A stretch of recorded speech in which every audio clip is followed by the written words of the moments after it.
Assalamualaikum warahmatullahi wabarakatuh. Selamat pagi dan salam sejahtera.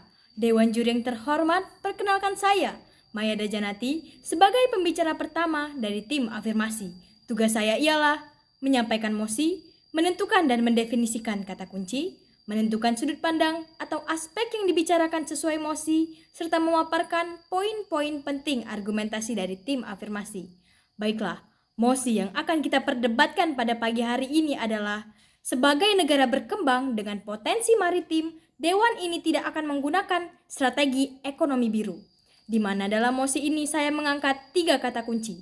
Kata kunci yang pertama yaitu negara berkembang. Negara berkembang adalah istilah yang digunakan untuk menjelaskan suatu negara dengan tingkat kesejahteraan penduduknya yang masih dalam taraf berkembang atau sedang berkembang.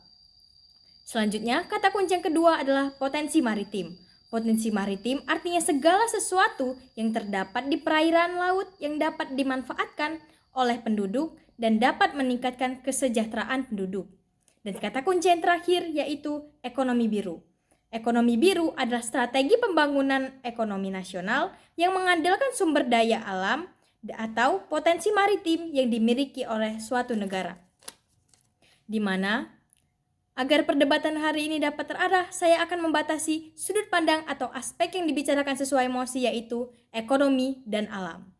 Baiklah, selanjutnya saya akan menyampaikan argumen saya bahwa saya sangat setuju dengan mosi pada hari ini. Dewan Juri yang terhormat, istilah ekonomi biru pertama kali diperkenalkan pada tahun 2010 oleh Gunther Pauli melalui bukunya yang berjudul The Blue Economy, 10 Years, 100 Innovation, dan 100 Million Jobs. Implementasi ekonomi biru secara global dianggap krusial mengingat 72% dari total permukaan bumi merupakan lautan. Pemerintah Indonesia sendiri telah mengakui sektor kemaritiman sebagai sektor penting bagi perekonomian nasional. Hal ini ditandai dengan masuknya sektor tersebut dalam produk domestik bruto atau PDB. Hingga 20% setiap tahun, jumlah tersebut diyakini bisa terus ditambah karena potensi kemaritiman masih harus dikembangkan. Dan dengan adanya ekonomi biru, apakah dengan adanya ekonomi biru potensi kemaritiman dapat ditingkatkan? Belum tentu. Justru ekonomi biru memiliki dampak buruk pada masyarakat, terutama nelayan. Dampaknya, nelayan semakin terancam oleh ekonomi biru.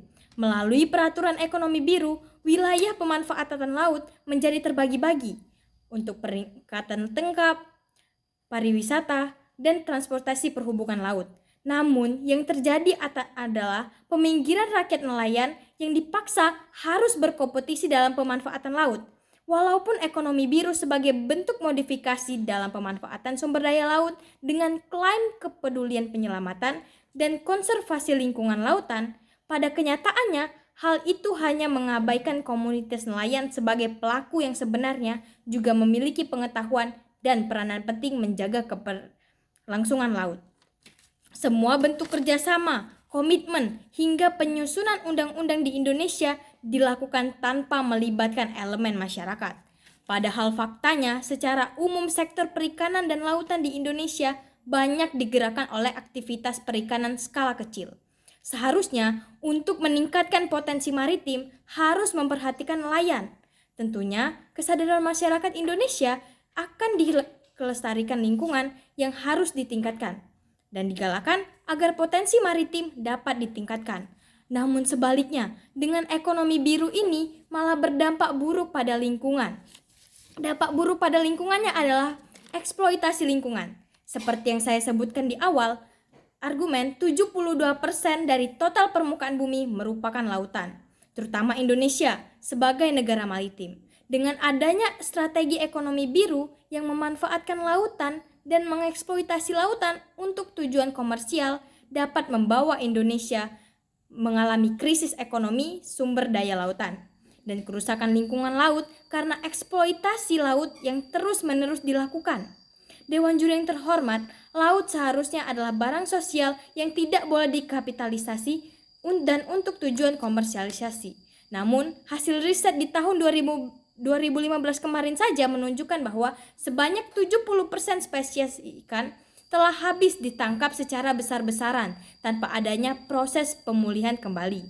Kita perlu tahu bahwa satu spesies flora dan fauna di dalam laut dapat menunjang keberlangsungan hidup 3-5 spesies flora dan fauna lainnya. Bayangkan, jika satu spesies saja telah habis atau punah, maka keberlangsungan hidup spesies lainnya pada keseimbangan rantai makanan pada ekosistem laut akan terancam.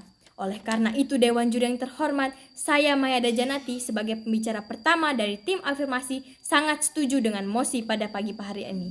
Sekian, terima kasih. Wassalamualaikum warahmatullahi wabarakatuh.